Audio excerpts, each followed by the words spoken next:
Este podcast tem o apoio de Motorola for Business, soluções completas de mobilidade corporativa com smartphones ultra resistentes, segurança ThinkShield e gestão inteligente. Mais produtividade, sustentabilidade e proteção para sua empresa.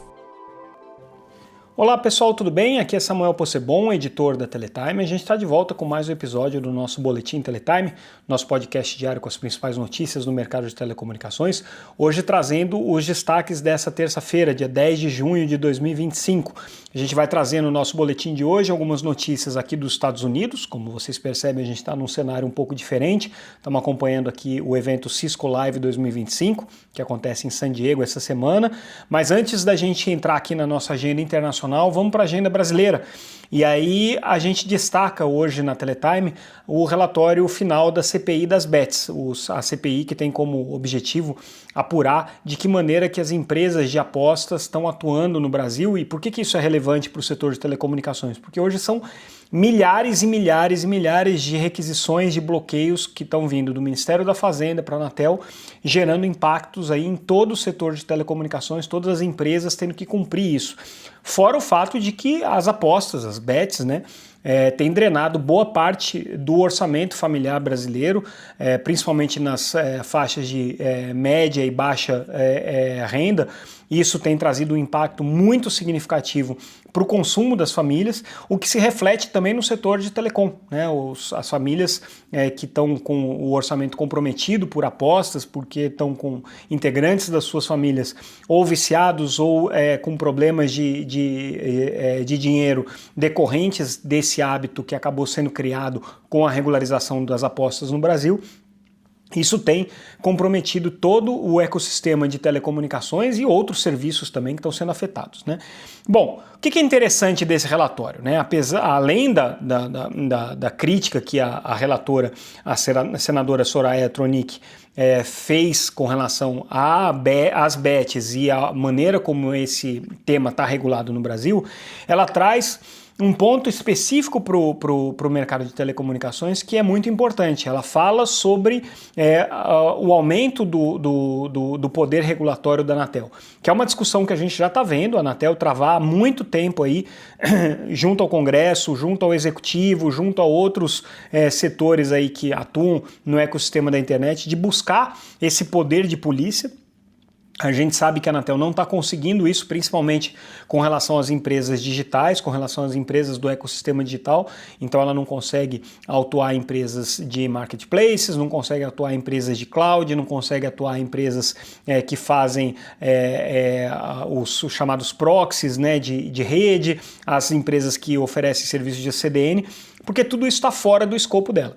Então, um dos pontos que o relatório da senadora trouxe, que ainda não foi votado, tá? Esse relatório vai ser votado aí essa semana, a expectativa é esse, né? Relatório imenso aí, de mais de 500 páginas, mas um dos objetivos é justamente que a Anatel precisa ter esses poderes para poder tirar essas plataformas do ar. Hoje ela age, né, em resposta a manifestações do Ministério da Fazenda, há manifestações da Justiça, a Ancine também tem algum poder sobre essas questões no que diz respeito a conteúdos piratas, né, conteúdo de TV por assinatura pirata, mas a Anatel em si não tem muitas ferramentas para atuar de maneira proativa. Então a senadora defende que a Anatel tenha um poder um pouco maior, uma amplitude de atuação regulatória um pouco maior, o que é importante nessa discussão, né? Então a Anatel, nesse vácuo normativo, como a senadora chama, tem perdido oportunidades aí de atuar. Então o que ela propõe aqui é justamente uma atualização na questão do Marco Civil da Internet, nos poderes da Agência Nacional de Telecomunicações para fazer isso. A gente lembra que o modelo brasileiro de governança da internet está centrado principalmente na figura do Comitê Gestor da Internet, que não tem nenhum poder de polícia, não tem poder de enforcement, não tem poder de obrigar nenhuma empresa do setor de internet a fazer nada, ele só tem um poder de recomendação, né? Um poder de direcionar aí determinadas ações, mas não de determinar essas ações. Então a Anatel tem buscado isso, já tem falado, né, várias vezes sobre esse tema, tem projetos de lei que tratam especificamente desse assunto, mas agora ganha o reforço aqui do relatório final da CPI das bets, o que não deixa de ser um assunto muito interessante e importante para o futuro das telecomunicações. Também falando aí dessa integração entre o setor de telecomunicações e outros setores da economia, a gente teve uma manifestação hoje muito interessante durante o evento Febraban Tech, que aconteceu em São Paulo, do presidente da Conexis Brasil Digital. A Conexis, a gente lembra que é a associação setorial do setor de telecomunicações, representa as grandes operadoras, e o seu presidente executivo, Marcos Ferrari, esteve lá falando um pouco sobre o segmento de IoT, sobre o segmento de internet das coisas, que é uma das partes da conectividade, da rede de telecomunicações, que hoje, no entendimento do setor, está em risco justamente por uma mudança normativa. A gente lembra que desde 2020 o segmento de IoT tem uma exceção tributária com relação ao Fistel, que é na ocasião foi ponderada como uma grande conquista aí do setor de telecomunicações, mas que tinha prazo de validade, né? A partir do final desse ano, final de 2025, o Fistel volta a ser cobrado do segmento de IoT. E por que isso interessa para o setor bancário, para o qual o Ferrari estava falando ali na Febraban Tech? Porque boa parte hoje da base de IoT brasileira, ou do que a gente chama de IoT, na verdade é uma base machine to machine, né, de conexão entre máquinas, é hoje dedicada ao segmento de pagamentos digitais, né? Então esse setor de pagamentos digitais tem uma dependência grande dessa tecnologia de internet das coisas, porque é isso que conecta as maquininhas de cartão de crédito, as maquininhas de pagamento virtual e tudo isso está incluído dentro dessa legislação, que é a Lei 14.108 de 2020, que dá esse tratamento fiscal diferenciado para o setor de IoT. Tem projetos de lei já tramitando para renovação disso, mas a gente sabe que falar de exceção tributária, de isenção nesse momento em que o Brasil discute o déficit fiscal, discute justamente a retirada de isenções de determinados setores, é muito complicado. Mas nesse caso especificamente, a cobrança do Fistel onera em demasia o segmento de internet das coisas, porque existe uma distorção, é uma legislação que foi criada há muitos anos atrás com vistas a grandes estruturas de estações de transmissão de telecomunicações, e quando você teve o advento da telefonia móvel, em que cada celular, cada handset é uma estação de telecomunicações, aquela cobrança do Fistel, aquela cobrança das tarifas de ativação ou de instalação e de prestação de serviços, acabaram ficando completamente distorcidas em relação ao volume de dispositivos, né? Então, quando você fala de milhões de dispositivos conectados em internet das coisas, cada um deles tem que pagar mais de uma dezena de real por ano a título de Fistel, o que em alguns casos, alguns tipos de serviço inviabiliza. Então, justamente o recado que o Ferrari trouxe para o evento da Febraban foi no sentido de pedir ao setor financeiro, que tem um poder de mobilização relevante, o apoio a essa causa. Claro que o setor financeiro também está preocupado com outras questões, preocupado, por exemplo, com o aumento do IOF, agora com as medidas de compensação por esse aumento do IOF, existem outras medidas aí de tarifação de aplicações financeiras que podem ter impacto no setor, mas o Ferrari foi lá, né, na Febraban pedir esse apoio, lembrando que vários segmentos da economia se beneficiam dessa isenção. O setor financeiro é um deles, setor de agronegócios é outro, porque boa parte das aplicações de IoT também hoje é utilizada pelo setor de agro, né, o setor de mineração também é um outro setor muito beneficiado. Então, enfim, quando a gente fala de conectividade, né, todos os setores da economia de alguma maneira se beneficiam, alguns mais do que outros, e daí nesse caso o setor financeiro, setor de agro, setor de mineração, setor de varejo, são setores que utilizam muito conectividade e tem muito benefício quando o segmento de conectividade é desonerado. Então, por isso, existe aí essa pressão do setor de telecomunicações, ou esse pedido de ajuda, eu não diria pressão, né, mas mais um pedido de ajuda para que esses setores beneficiados também adotem essa causa, né, encampem essa causa que o setor de telecomunicações tem trazido. A gente lembra que não é só a IoT, né, que está em questão.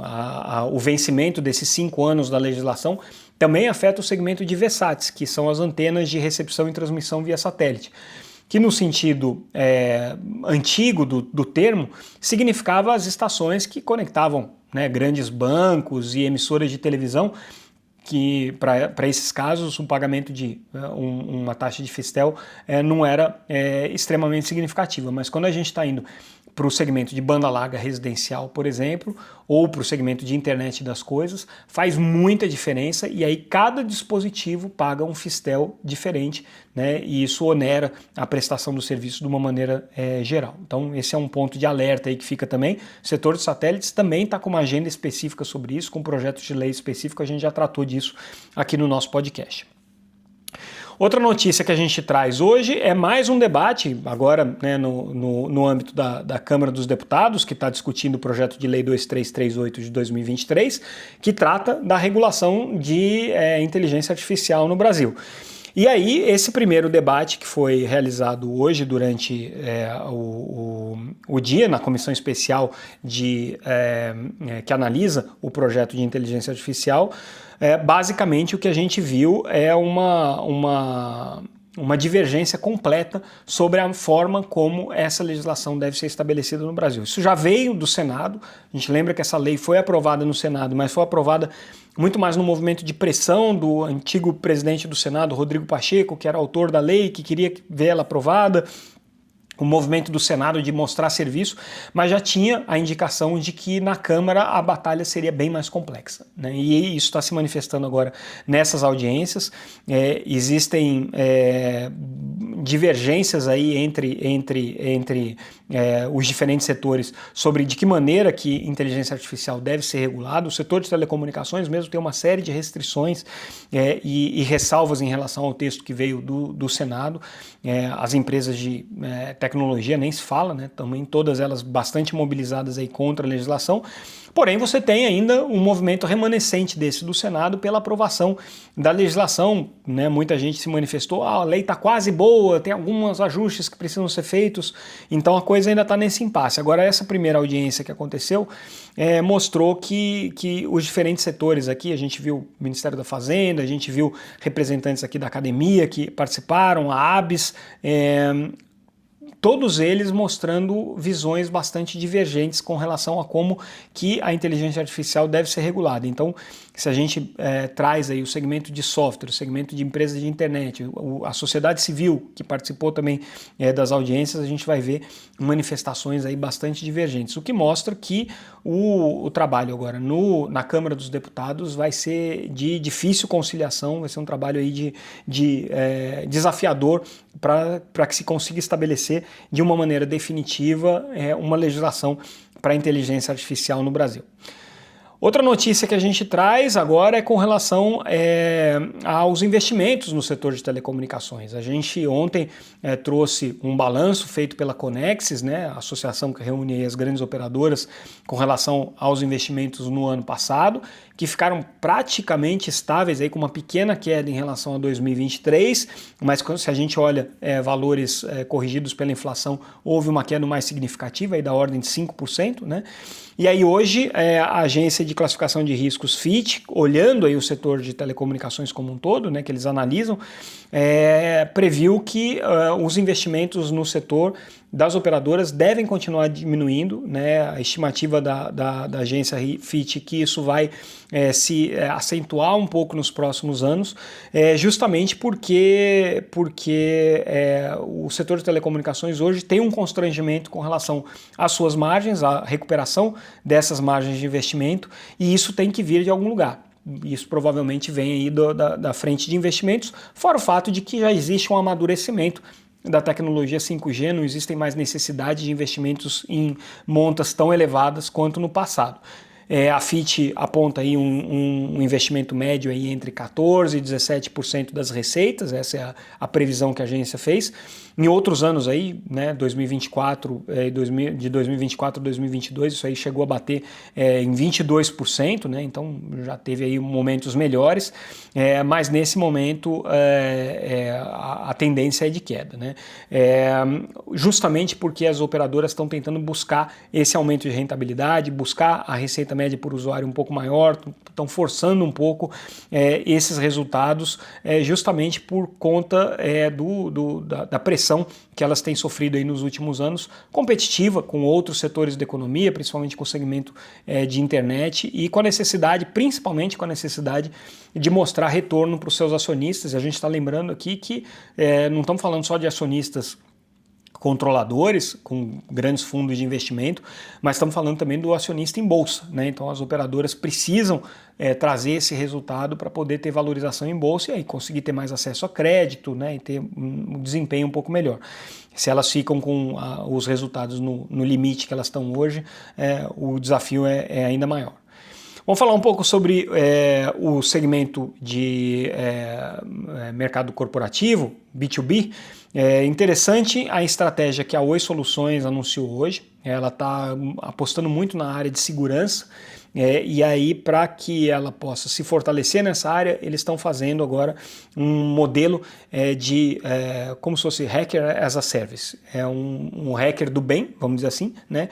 Que trabalha dentro da Oi Soluções com o foco de encontrar vulnerabilidade junto aos clientes da Oi Soluções. Então é uma forma de você testar os problemas que podem acontecer antes deles efetivamente acontecerem, né? Isso está sendo feito em parceria, né, com empresas como a Hunters Pay, que é parte do grupo IPv7, e com outros parceiros aqui que estão atuando, né, nessa busca de vulnerabilidades e tem justamente como objetivo fortalecer a atuação da Oi Soluções, que é o que sobrou da Oi, né? Hoje basicamente a Oi Soluções é a antiga Oi dentro do segmento corporativo. Também falando dentro do segmento corporativo, mudando agora a nossa pauta, a Claro Empresas, que é a antiga Embratel, né, anunciou a ampliação do seu portfólio de B2B, agora para também trazer a parte de Data Analytics. Eles já estão agora com uma divisão específica para isso, né? A gente já deu notícias na semana passada, e dentro dessa divisão eles lançaram algumas linhas de produtos, né, durante o evento da Febraban, inclusive.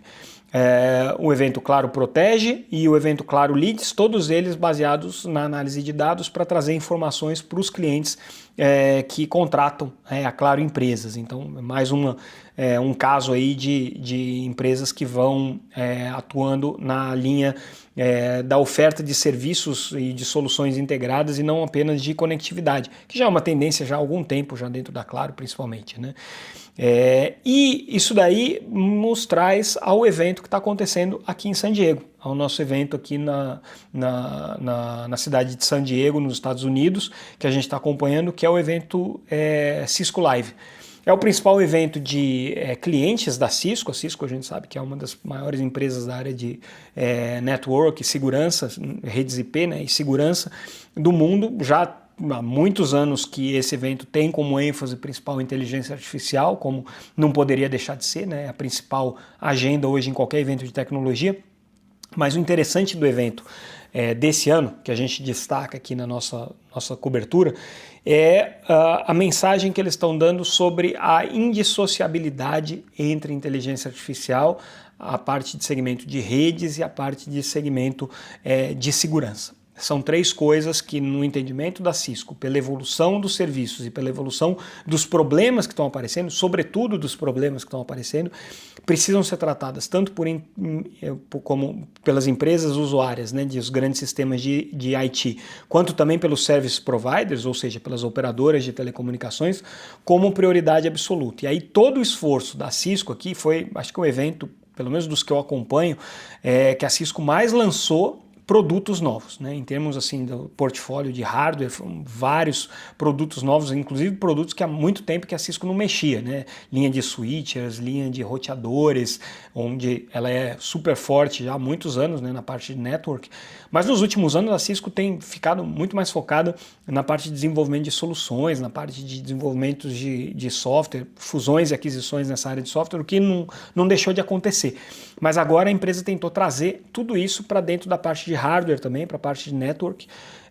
Então foi um evento que destacou a parte de redes de uma maneira que há muito tempo não acontecia e o papel das empresas provedoras de redes e de conectividade nessa luta. Então, não vou entrar em detalhes sobre os produtos que foram lançados, mas basicamente o foco da Cisco foi trazer toda a parte de inteligência artificial que hoje está sendo desenvolvido nos processadores específicos que a empresa já tinha para soluções de data center, para os grandes hyperscalers, né? A Cisco tem uma parceria já com a NVIDIA de alguns anos para desenvolvimento dessas soluções de processadores para data centers, né? Processadores de rede para data centers, trazendo isso para a camada de produtos acessíveis aí aos mortais, vamos dizer, né? Aquelas empresas que são ou os que eles chamam de Neo Cloud Providers, né? Que são as empresas de data centers mais de pequeno porte, não os hyperscalers, ou mesmo para os service providers, né? Então, toda a linha de switchers, linha de roteadores, equipamentos de firewall, todos esses equipamentos passaram a receber esses processadores e uma camada de processamento dedicado para segurança. Isso foi uma grande novidade. A outra novidade foi a integração de todos os sistemas, porque uma das coisas que a Cisco alega aqui, que vinha recebendo de feedback dos clientes tem tanto sistema para administrar, tanta coisa que tem que gerenciar, que mesmo as empresas mais preparadas estavam enfrentando dificuldades aí para conseguir, nesse sentido, operar todas essas soluções de segurança, de inteligência artificial, de monitoramento, de observabilidade, de virtualização. Então eles estão tentando integrar essas plataformas todas em plataformas únicas, né? Uma coisa que envolve aí uma etapa que é interessante, que é como criar o Agentic AI. Difícil falar essa palavra. São os agentes, né, de inteligência artificial que rodam dentro das empresas para ajudar determinados processos produtivos, mas como integrar isso para o trabalho do profissional de IT, do profissional de rede, né? E aí a empresa desenvolveu uma espécie de um Agent Ops, que eles chamam, né, um agente de operação de rede, baseado numa linguagem, num modelo de linguagem que a própria Cisco desenvolveu, voltada para a área de segurança, que um modelo dedicado justamente à análise desses dados, né? Então a Cisco agora tem um LLM próprio voltado para esses agentes que atuam na área de segurança. E o esforço da empresa tem sido em justamente criar inteligência artificial para fazer o acompanhamento e o monitoramento das redes. Então, a empresa julga que com isso, né, tanto os service providers, né, os provedores de conectividade, quanto as empresas de IT como um todo, vão conseguir ganhar eficiência no que eles chamam dessa convergência entre inteligência artificial, segurança e a camada de redes. Então, interessante esse movimento aí da Cisco de voltar a se aproximar da área de redes, agora trazendo todo esse aprendizado, esses últimos anos de desenvolvimento e de aquisições em sistemas de inteligência artificial que a empresa passou, para aquilo que é a origem da Cisco, né? A origem da Cisco vem de equipamentos de rede IP. A Cisco é, né, até hoje mundialmente conhecida por isso, é uma das líderes aí do mercado. Perdeu um pouco de espaço, é claro, mas ainda é um player muito importante desse segmento. E aí a Cisco trazendo isso para dentro das suas soluções, e essa foi uma das novidades aí do evento Cisco Live que a gente está acompanhando aqui. Tem mais um pouquinho do evento amanhã, a gente vai trazer aí mais algumas notícias interessantes, principalmente análise na área de service providers, que é uma área que a Cisco enfatizou muito a relevância dela hoje dentro desse ecossistema. Então tudo se encaixa, né? O que a Cisco está mostrando aqui é muito em linha com o que a gente está vendo a Oi apresentar ali dentro da Oi Soluções, a Claro Empresas apresentar, empresas como a Viva Empresas, né, a TIM, que também tem um braço forte para o mercado corporativo, pequenos e médios provedores de internet que estão cada vez mais caminhando para o segmento corporativo. Cada vez mais esses segmentos vão demandar conhecimento, capacitação e soluções para a área de inteligência artificial, para a área de IA, pessoas capazes de operar dentro desse ambiente. IA não é IT, né? IA é uma parte do universo de IT, mas é uma parte que requer um conhecimento muito específico, e é um novo desafio, para as operadoras de telecomunicações como um todo. Principalmente quando a gente vê casos, por exemplo, que a gente também está noticiando hoje, é da Vivo, que anunciou um acordo para a operação do Centro de Operações de TI do Banco BV. É uma coisa que normalmente a gente não vê acontecendo, né? Quer dizer, empresas de telecom prestando esse tipo de serviço de operação de rede, e a Vivo assumiu aqui dentro do Banco BV todo o centro de operações de rede do banco, então está fazendo uma operação e uma supervisão permanente aqui de uma infraestrutura de TI de uma grande empresa financeira, de um segmento empresarial importante, que é o setor financeiro, especificamente aqui de um banco, né? Então mostra essa diversificação da linha de atuação das empresas de telecom. Então, de uma maneira geral, esses são os destaques que a gente poderia trazer hoje, tanto aqui de San Diego, quanto as coisas mais importantes que aconteceram no Brasil. E com isso, a gente encerra o nosso boletim de hoje, lembrando que tudo que a gente analisou aqui está disponível no nosso site, www.teletime.com.br. Lá vocês também podem se inscrever para receber a nossa newsletter diretamente no e-mail de vocês. E claro, acompanhe a gente sempre pelas redes sociais, @Teletime News, na maior parte dos casos, e se vocês entrarem no YouTube, o nosso canal Teletime Live está lá também, se inscrevam, marquem que vocês gostaram desse vídeo, divulguem e façam propaganda aí do nosso podcast para quem vocês acharem que pode ter interesse nesse momento. É isso, pessoal, ficamos por aqui então e amanhã a gente volta. Obrigado pela generosa audiência de vocês. Tchau, tchau.